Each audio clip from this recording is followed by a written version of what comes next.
Hello, everyone, and welcome back.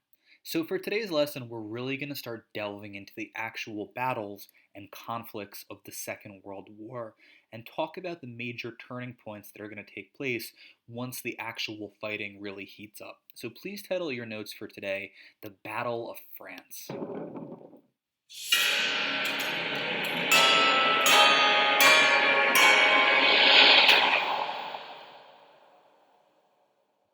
So now don't forget, where we last left off, we were talking about Germany's invasion of Poland, and the period of time that follows has popularly been called the Phony War, aka the Sitzkrieg.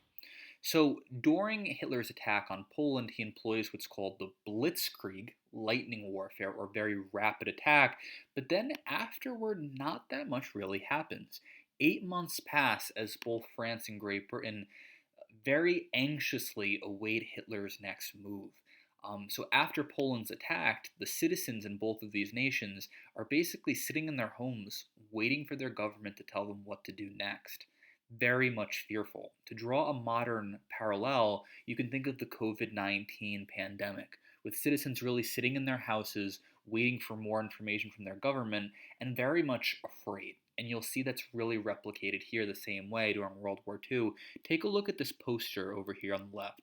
It says Hitler will send no warning, so always carry your gas mask, sending the message that literally lethal gas or bombs could be dropped at any time, so you always have to be prepared at a moment's notice.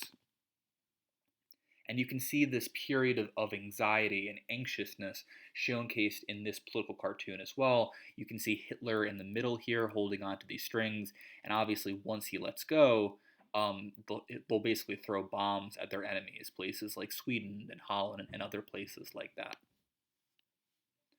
So Hitler is very strategic in his first moves during the Second World War, and two of the first nations that he targets are Denmark and Norway. So now don't forget, one of the major problems that Germany faced during World War I was the British blockade of their northern borders. So these nations are in an excellent strategic position for a few different reasons. One, if Germany has control of Denmark and Norway, it will prevent the British from putting the same blockade in place that they did during World War I that really starved out the German population. And two, these nations are also the perfect access point to invade Great Britain from. Don't forget, if they're going to be invading from the air especially, they're going to need a place to land. These nations essentially provide that. So by April of 1940, Hitler is going to capture these nations pretty handedly without too much effort. And because of the weakness of the British response to these invasions, Neville Chamberlain, who was the British Prime Minister at the time, is going to be forced to step down. Now, don't forget, it was Chamberlain who negotiated the Munich Agreement, so he was already on shaky ground with the public to begin with. But after Hitler takes over Denmark and Norway, his clout, his political ability to maintain his power really diminishes.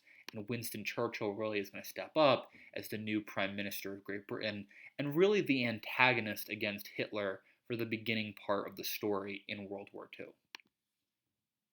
Just to show you this on a map, so you're seeing obviously this would be Germany down here on the very bottom part of the map. We have Great Britain over here. During World War I, this is where the blockade was.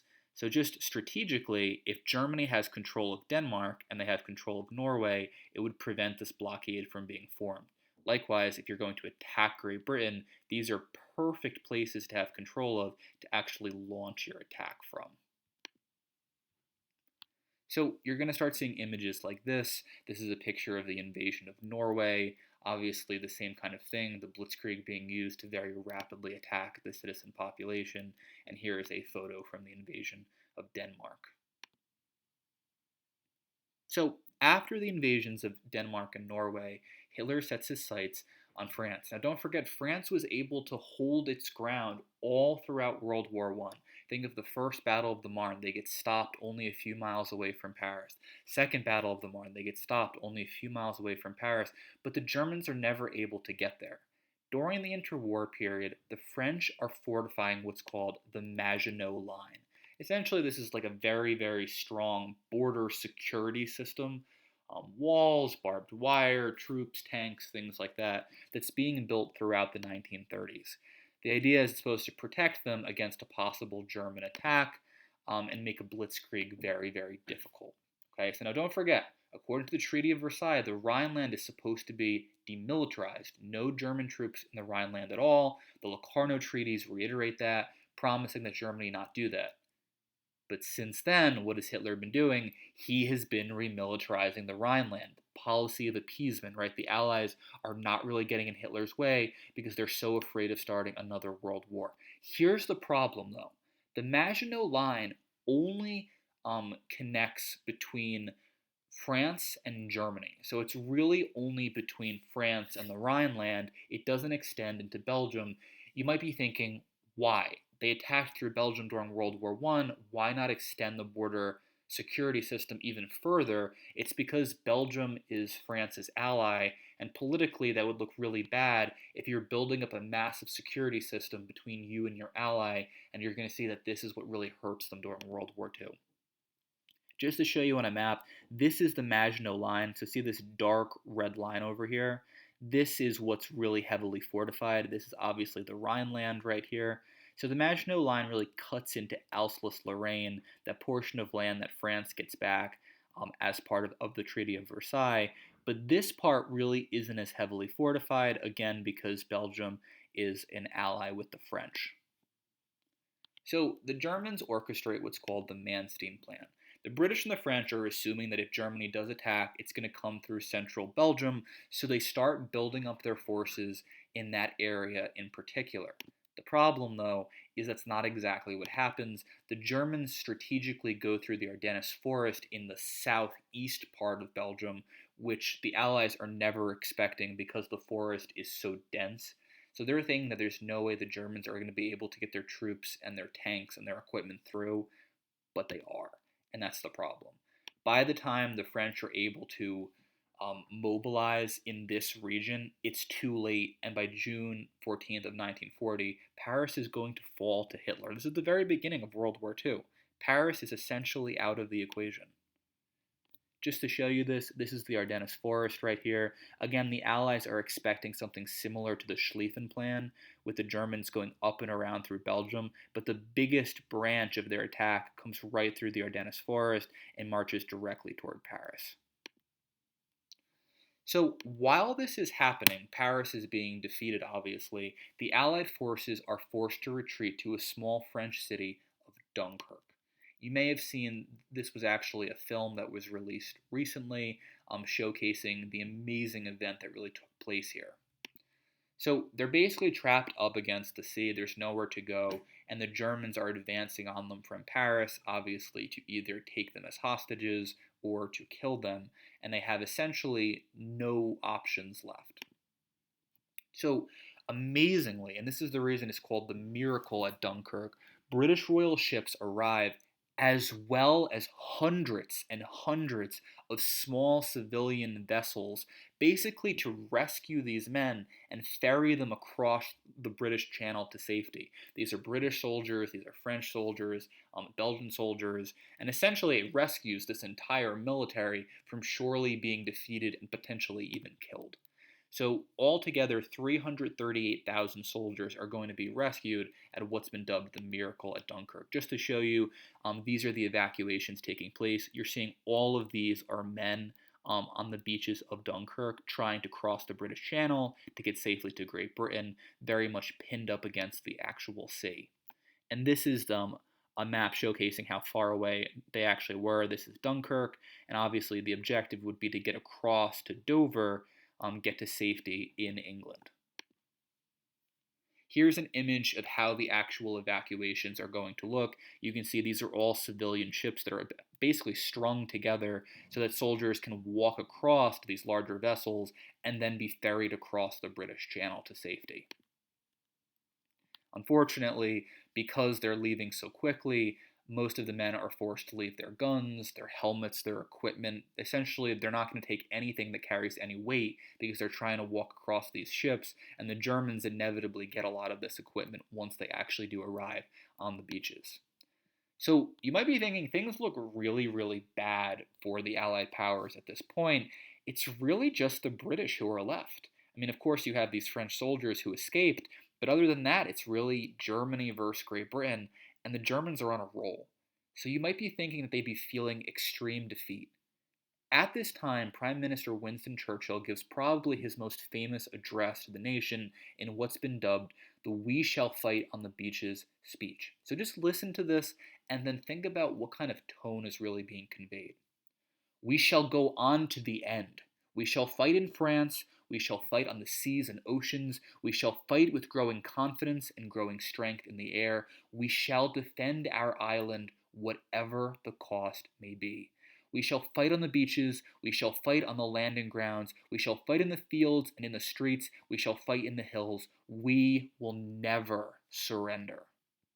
So essentially, the message that's being conveyed there is that the British will essentially fight until the very end. They will never surrender to Hitler. Ultimately, they would rather all die, perish, than actually give up in this battle. Of course, while this is happening, the Germans are marching into the streets of Paris, basically taking over the country in a very, very sad moment during the war.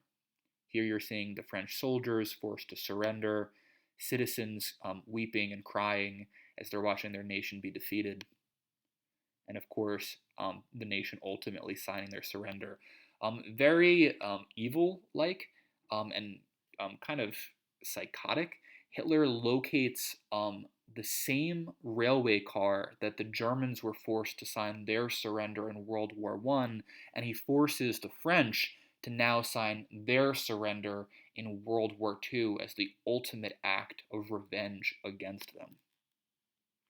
And of course, this is one of the most infamous pictures of Hitler posing in front of the Eiffel Tower after the defeat of the French. So, what becomes of France during the rest of World War II? This is where I think it gets kind of interesting. It's still going to play somewhat of a role. The French sign an armistice which essentially allows the Germans to occupy the northern part of France. This is the agreement, though. The southern part of France essentially becomes a new government called the Vichy Regime. It's supposed to be a neutral government that's not going to get involved in the rest of the war. Are they really going to do that? Not quite. Um, they have what's called the resistance or les resistants. So they are participating in some way, but you'll see that Germany has leverage over them that basically prevents the French from getting involved the same way that they would probably like to.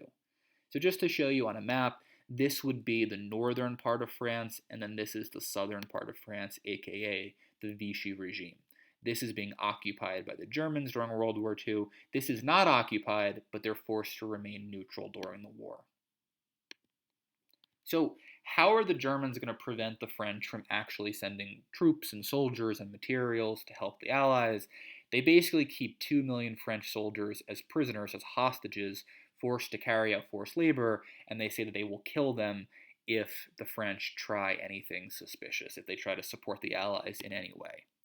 Um, Sadly, these French soldiers are actually used to round up who the Germans deem to be undesirables, including Jewish people, rounding them up and then ultimately moving them toward work camps and concentration camps.